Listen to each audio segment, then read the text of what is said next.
Okay, so this is part 4 now of the Europe lecture.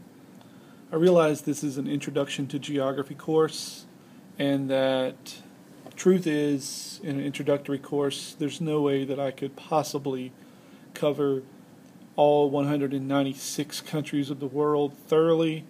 So what I'm going to do is give a brief overview of the most important countries, just trying to get a good generalization so that you have an idea about the geography of Europe in this lecture.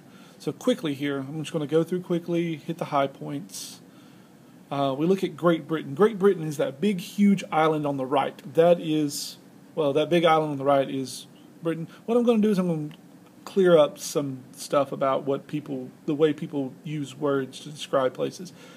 Great Britain is that big island on the right, also known as Britain. The United Kingdom is a country. We call England a country. England's not really the country. The country is called the United Kingdom. The official name is like the United Kingdom of England, Scotland, Wales, Northern Ireland, and all these other things. The United Kingdom, or UK, is the proper wordage or verbiage to use to describe the country that we call England. England is part of it. England is the southern part of it, the main part that we all think of. It's where the Beatles are from. It's where London is located. It's where the Industrial Revolution got its start. There's an adorable English bulldog on the left. There's London, the capital of England. Big Ben is actually the big bell inside the clock tower itself. Parliament is where the British hold their government. If you watched any of the Olympics, you saw a lot of London. It was fantastic. This is Tower Bridge. This is the big famous bridge in London. It's not London Bridge. London Bridge actually somewhat fell into the Thames River several years ago, and so the bridge was sold to Lake Havasu City, Arizona. So it's not actually in London. This is Tower Bridge. That's London Bridge. It's in Arizona. I know it's weird to say London Bridge, because you think of London Bridge, you think of Tower Bridge, but that's actually London Bridge. It crosses the Colorado River in Arizona and California. There's Ireland. Ireland is a country. That's in gold, but it's also the island, which is the green and gold together. The northern part of Ireland belongs to the United Kingdom, which is a separate country from Ireland. Northern Ireland, well, there's been a long debate about who Northern Ireland really belongs to, because at one time the British overtook all of Ireland, but then the Irish fought back, and the southern part of the island of Ireland won its independence. The northern part, though, has been held by the United Kingdom. There's also Scotland, which is part of the United Kingdom. At one time it was its own country. If you've ever seen the movie Braveheart, that's where Scotland is based out of. And Wales is the little piece of western Britain. Wales is known for its Welsh coal. That's the big thing. There's a lot of history to go along with England, like King Arthur, the legends of Robin Hood. There's a lot of stories of English history that we all know. I'm not going to go through all that. That's more for a little more advanced geography class. A little funny about English jobs and how Americans view Brits, because we see them and keep them on talent shows. Apparently they're really good judges of American talent. The main key point I want you to see about the British, England, is it's a group of islands. And because it's a group of islands, people for hobbies would go out in their boats and sail around. So the British became very well known as people who sailed the seas. And this led to England becoming a very popular, powerful, seafaring people.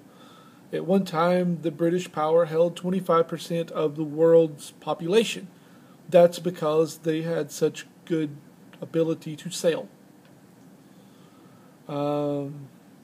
Since the 1600s, Ireland and England have kind of been back and forth over who owns Northern Ireland.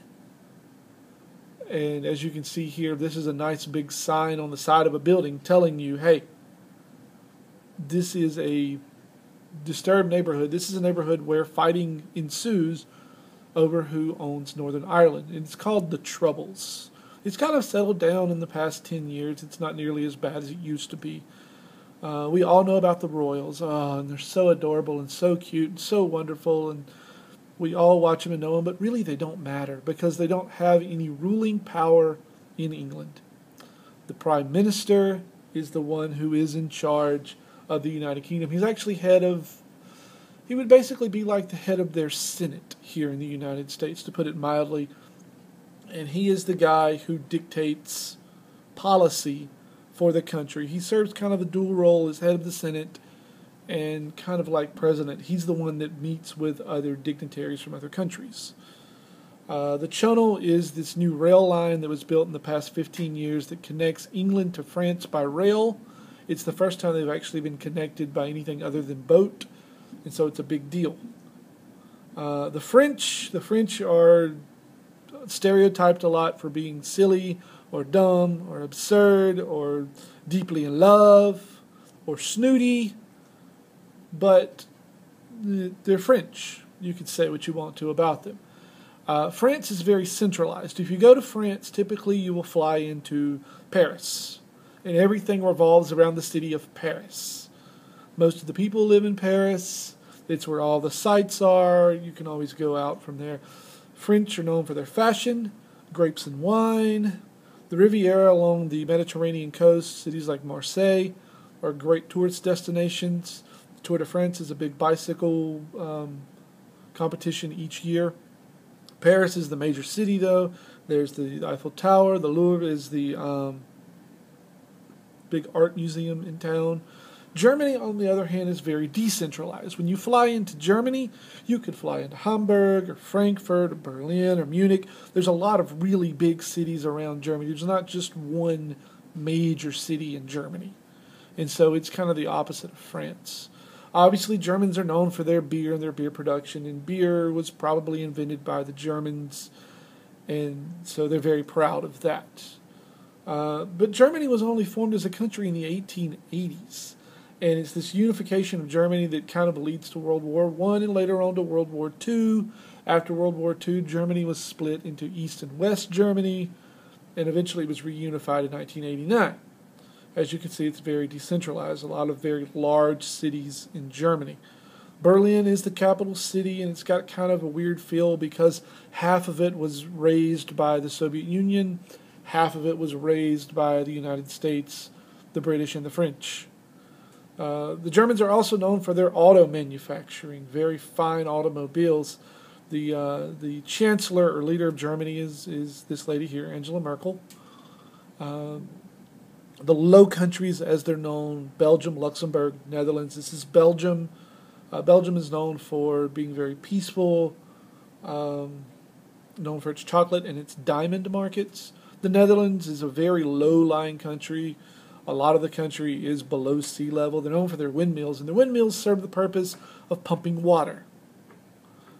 A polder is an area that was below land, and here you see a map of the kind of eye of the Netherlands. These little blocks of land that they've built these fortifications, these levees or dikes as they're called there, around this territory, and pumped out the water, and now people live in on these polders, these low-lying areas that are below sea level, but they keep the water out with things like the windmills are what they used to. Today they use modern pumps like the city of New Orleans. Luxembourg is a very small country.